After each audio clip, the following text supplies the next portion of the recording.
I am a writer. I'm a writer of 7 books about the Islamic world. In different times, I suppose I've been a journalist, a travel writer, a historian. I've done a few documentaries and radio shows, and they range from journalism through religion, history, and travel writing. All about a patch between Istanbul and Calcutta.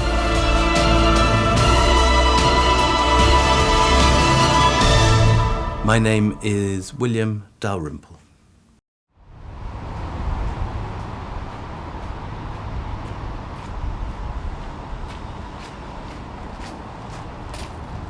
I've always been interested in history.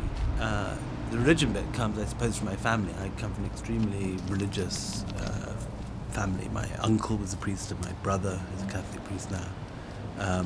I am not particularly religious in my personal devotional life, but it does seem to crop up throughout my writing and throughout my work. Writing books has been my main focus. The only book I've done, which is a book specifically about the Middle East, is called From the Holy Mountain, which is about walking through the Middle East in 1994 and looking at the different Christian communities which had survived within the Islamic world.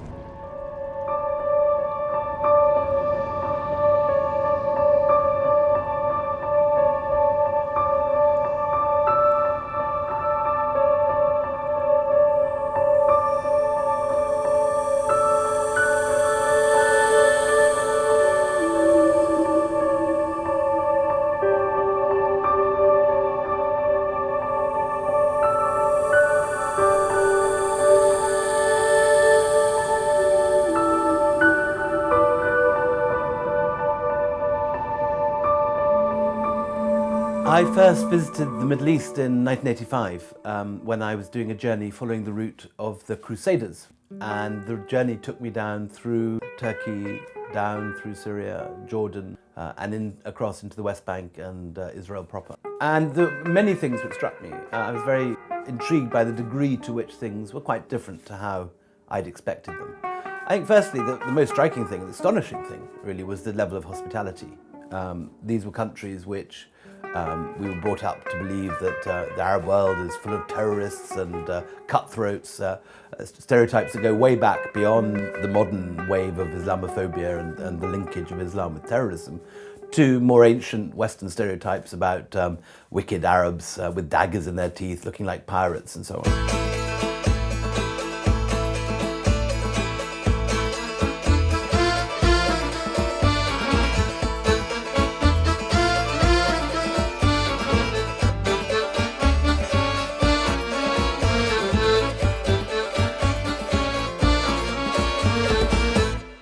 Traveling as a 19-year-old, unprotected, hitchhiking, taking lifts from people, you inevitably put yourself very much at risk, but also open yourself up to hospitality and kindness.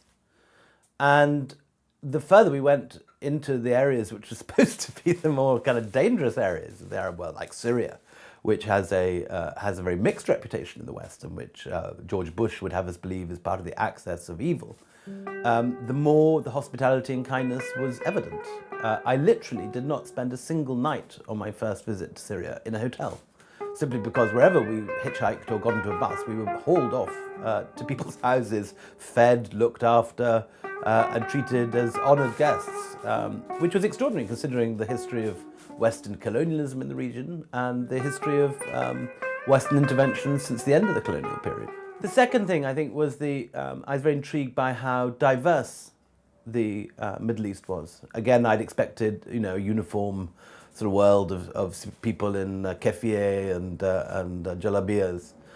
Instead, there were people wearing all sorts of clothes. In Syria, many women completely uncovered and wearing Western dress. Many minorities. We met a lot of Armenians on my journey. Large Armenian communities in Aleppo and Damascus, the Christian quarter in Damascus. All this was stuff I hadn't expected. I didn't know there were large communities of Christians still living in the Islamic world. I grew up in Scotland and as a child was interested in archaeology. at school used to be very interested in medieval history, which I was studying, and used to go out looking at churches and abbeys and so on. And since I, at the age of 18, through a series of strange fluke chances, ended up in India before going to university. Since that point, my interests and my work life have both focused very much on Indian and Islamic history.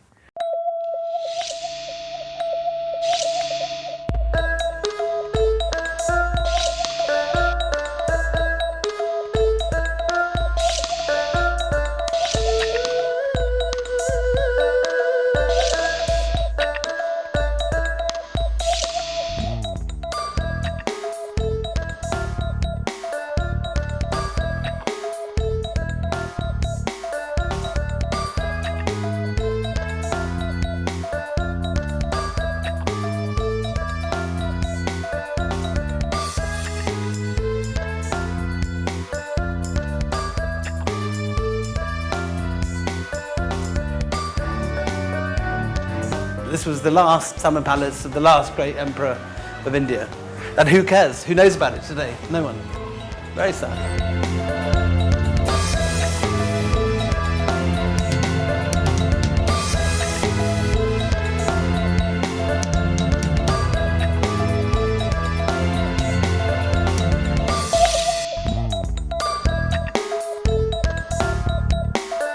And it was arriving here in India at the age of 18 on a year off before going up to Cambridge to university that I came across Islam in its Indian incarnation. But it all started here in Delhi. Delhi is where it began, and I think it's Delhi and the Mughals and Sufi Islam of North India has been themes that keep weaving in and out of all the books. And I suspect we'll do so for many years yet. This is home.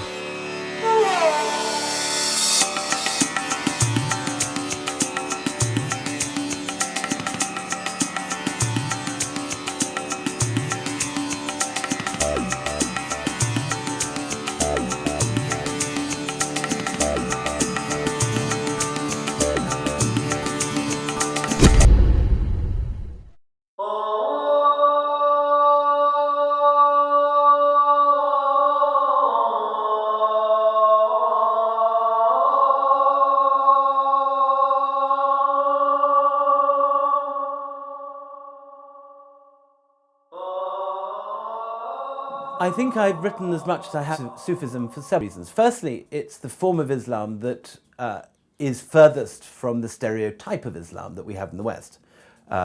When people learn about Islam at school in this country, or in the West in general, when they come across Islam in the media, it's often in the context of violence, fundamentalism. Islam is portrayed as a violent and puritanical religion which has no music, no art. And yet, as a traveller travelling in the Islamic world, particularly in countries like Turkey and Syria or India and Pakistan, one comes across Islam as much, if not more, in the form of its shrines and its tekkes and dargahs, as one does in the straightforward Islam of the mosque.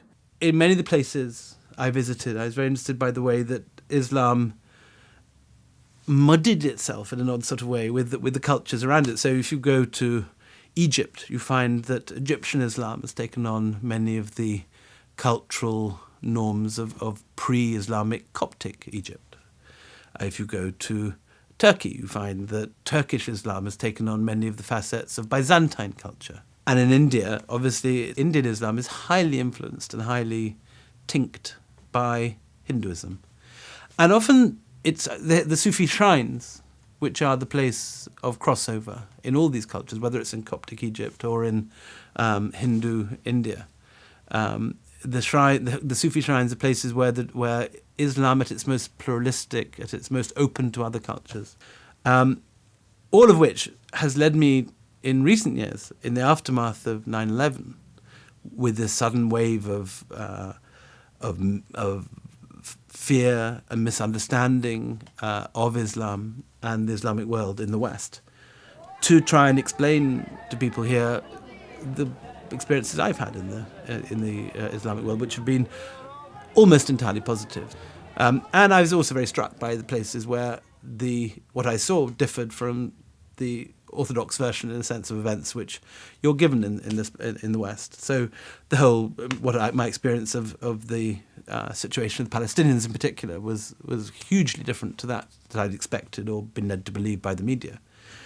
Growing up, the Palestinians had only really ever appeared in my life as people on news broadcasts, often connected with terrorism. So to suddenly arrive in Israel and see the Palestinians as downtrodden, exiled people whose houses have been destroyed, whose villages have been bulldozed, who have been shoved out and terrorised out of their homes in 1948, and discover a whole second bit of history which I had no knowledge. And I've spent many months in the West Bank, reporting the First and Second Intifada, occasionally writing features and writing up books about the plight of the Palestinians. I've always also been particularly attracted to the whole story of the forgotten story, largely, of the Eastern Christians, the Christian minorities who survived within the Islamic world.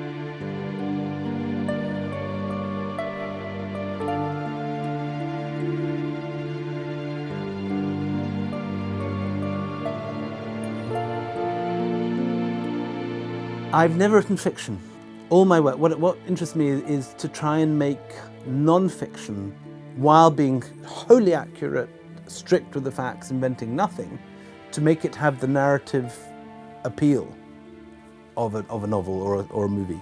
In all my work, I think, I try and avoid theory and generalizations and try and bring out the stories of individuals.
I had a nanny who was a mad keen historian, and she had Irish blood.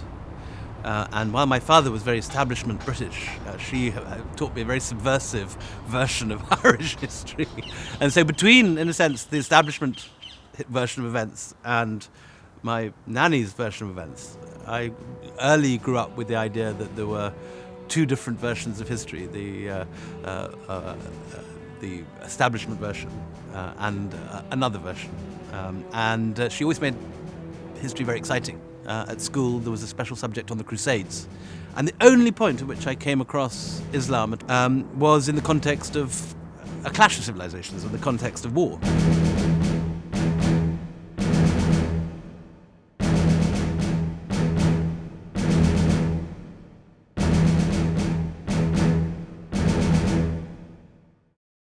Also, as in geography, we were taught with what, in retrospect, was very Zionist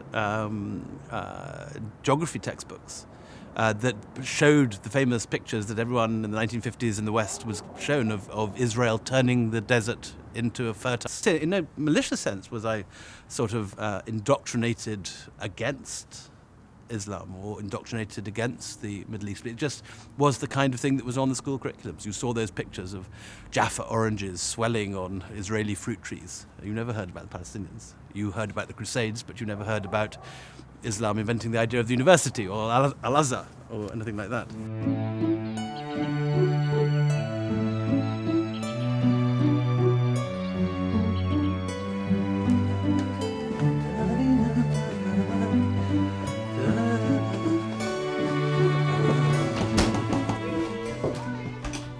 what are you doing here? I thought you were in Damascus. No, I'm not in Damascus. Come in. I'm in Azerbaijan. Funny enough, here's your book on the table.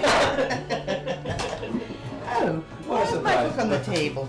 That's nice. You know, it's just been reprinted again. It's been reprinted. Is it in Arabic yet, Rich? No, that's the saddest thing. How's it all going? You enjoying it? It's Yeah. not as nice as Damascus. Oh no. Syria is my favourite country. And the minute we leave Azerbaijan, we're going for a week to Damascus. And I'm doing a project for the president's wife. What do you do for, what's she called? She's Asma. She's bought this. Oh, she's got this beautiful old house. Said, do you know how the Homseys got their revenge on the Hamawi? And the answer is, the Homseys told George Bush that the weapons of mass destruction were in Hama. Isn't that good? I love that joke.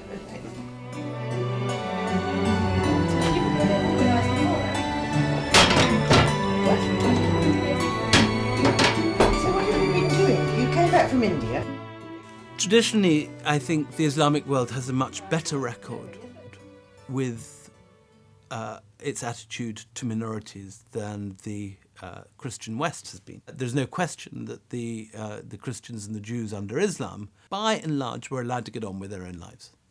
And the fact that by the beginning of the 20th century, 1/4 of the population of the Middle East was still Christian, 1400 years after the conquests of the Prophet, is a testament to that essential tolerance in the Islamic world. You only have to go to a country like Syria, where today still you find in every village Druze, Alawite, Sunni, Shia, until recently Jewish, Armenian, Greek, every variety of minority living by and large, not always best of friends, but certainly coexisting in some degree of harmony and some degree of equilibrium. To see that this has been the traditional way. The big change comes in the 20th century, not with the growth of any sort of Islamic fundamentalism, which is how it's often portrayed in the West, but instead with the importation of European ideas of nationalism. And so at exactly the same time as the Middle East is becoming less plural and becoming solidly grouped in solid ethnic blocks, the reverse is happening in Europe. And what I think is interesting is that it's often muddled, mixed up, plural countries which are more interesting culturally. I think the Middle East is producing less of cultural interest probably than it has done for the last 1400 years. I mean, today there's no question that the Middle East is producing fewer interesting writers, less interesting architecture, less world-beating science, fewer remarkable ideas, the least dramatic examples of scholarship in universities. And that, in contrast to its history, I think is something that needs explaining. And I think the neutering effect of monocultural, mono-ethnic nation states has something to do with that.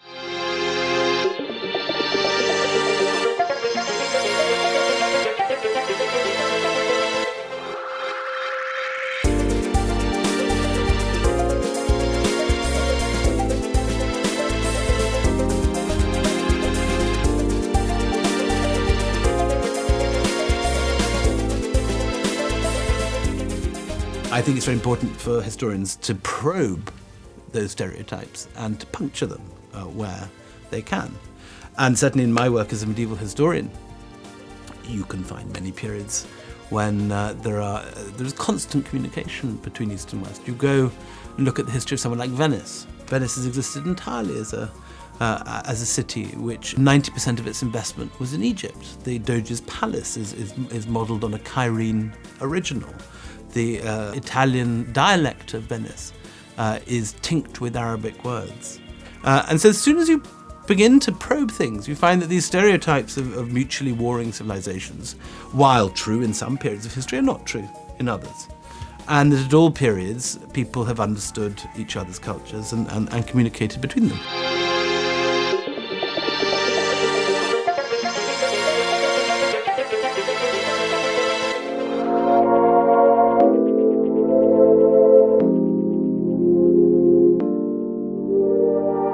As recently as 15 years ago, Tony Blair's special advisor, Jonathan Powell, who was the force behind the throne in Downing Street, said that he discounted the views of Muslims in this country because they were politically impotent. They didn't organise themselves. That is definitely not the case anymore. Likewise, as a young journalist writing about the Intifada, one would find that the British Jewish community was extremely good and active and would write very articulate letters of complaint, airing their point of view in response to mine immediately. And there was nothing coming from British Muslims to give the other side. Today, you're finding young British Muslims now writing to the papers much more than they did, expressing their points of views about issues like Palestine or Kashmir or Chechnya or Afghanistan or Pakistan. And this is all to the good. And I think, that this will in due course result in curriculums changing, with more about Islam appearing in the curriculum, with more about Arab history. And it is only by engagement with the media, by engagement with the political system, by engagement in the educational system, that these things can be changed. And they are open to change. One of the myths one comes across, and I find it very irritating, that my Palestinian friends and my Arab friends tell me there's no point writing to the media because it's owned by the Jews, or there's no point writing to the media because they hate the Arabs. Complete nonsense. I found that if you write well and articulately and make your case clearly, any paper anywhere in the world will take pro-Palestinian views or pro-Islamic views, or will take views critical of Israel or critical of American foreign policy. I've managed to get pro-Syrian pieces into the New York Times, pro-Palestinian pieces into most of the papers in this country. They will be published, but you've got to do the work. You've got to work hard.